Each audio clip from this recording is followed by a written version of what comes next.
Boa noite, investidores. Estamos aqui para mais um fechamento semanal de mercado. Hoje, dia 20 de fevereiro, dessa vez com meu colega Pedro Camata, para comentar os principais acontecimentos da semana. Semana que foi mais curta, né? A gente teve feriado de carnaval aqui no Brasil, lá nos Estados Unidos também fechou o mercado durante a semana, e na China também feriado de Ano Novo. Então, apesar daqui de a gente ter menos dias de negociação, foi uma semana muito intensa no noticiário econômico e no noticiário geopolítico. Como de tradição, vamos começar lá por fora, a gente começa pelos dados econômicos, tá? Dados de inflação, o PCE, que é o principal dado de inflação nos Estados Unidos, foi divulgado. É o dado referente a dezembro. Os dados estão atrasados ainda por causa daquele shutdown lá do ano passado, da paralisia do governo americano. O dado de inflação de dezembro foi ruim e foi pior do que o esperado. A inflação subiu 0,4% no mês de dezembro, quando era esperada uma leitura de 0,3%. Notícia ruim, né, para aquela história, né, de se os Estados Unidos continuam cortando juros ou não. Agora, apesar da notícia ser ruim, o mercado não reagiu muito, afinal de contas, se trata de um dado de dezembro. E agora, em janeiro, a gente já teve alguns dados preliminares que indicam que essa inflação pode arrefecer um pouco. Além do dado de inflação, a gente também teve o PIB do quarto trimestre nos Estados Unidos, e o número veio ruim, um crescimento bem abaixo do que todo mundo esperava, mostrando aqui uma clara tendência de arrefecimento da atividade americana. Nota-se. Arrefecimento não quer dizer crise, é simplesmente um crescimento no ritmo menor. Corroborando com esse dado do PIB, que é referente ao quarto trimestre, ao final do ano passado, a gente também teve os PMIs, que são dados que tentam antever a atividade à frente. Eles vieram corroborando essa visão da atividade econômica mais fraca. Tanto o PMI de serviços quanto de manufatura vindo também baixo e abaixo do esperado. Passando agora para o que acabou fazendo mais preço, né? Acontecimentos no campo político e geopolítico. Geopolítica primeiro. Os Estados Unidos e o Irã estão sentados aqui já há algumas semanas negociando um novo acordo nuclear, né, a respeito do programa nuclear do Irã. Vêm sendo bem tensas, né, as negociações não avançam de maneira concreta e ao longo da semana a gente viu um movimento bem forte de tropas americanas sendo concentradas ao redor do Oriente Médio, o que obviamente é um indicativo de que os Estados Unidos pode estar disposto a tomar medidas militares concretas. E hoje, inclusive, o presidente Trump sinalizou de que está na mesa essa possibilidade.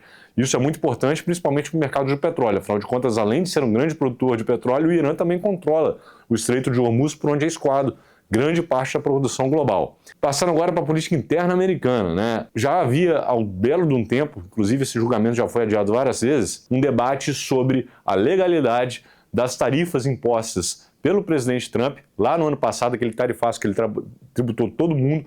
Isso foi questionado, foi levado para a Suprema Corte Americana e finalmente hoje teve a decisão 6-3, a Suprema Corte Americana decidiu que essas tarifas elas são ilegais, ou seja, a partir de agora elas não poderão ser mais cobradas. Então cai boa parte das tarifas para todo mundo. Algumas delas mantêm-se intactas, como por exemplo a tarifa do setor de aço.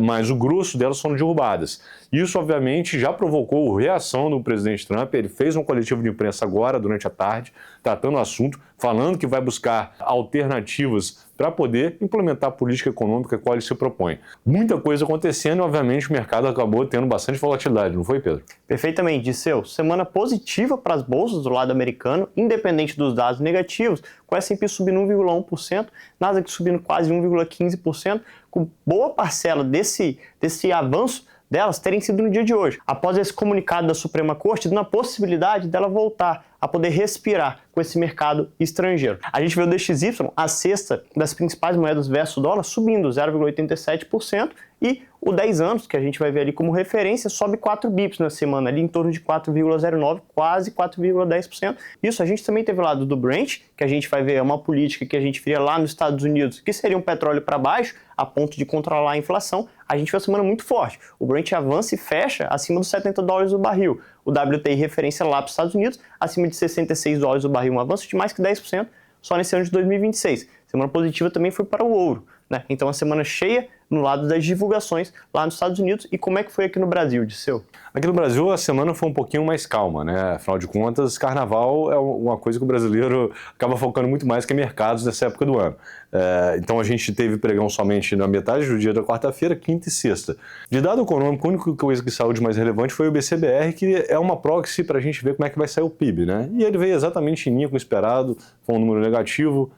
Já era amplamente esperado que viesse dessa maneira. A gente está vendo ao longo do segundo semestre do ano passado uma desaceleração gradual da economia brasileira e esse número veio corroborando isso. Devido ao carnaval também a gente tem pouco acontecimento político, obviamente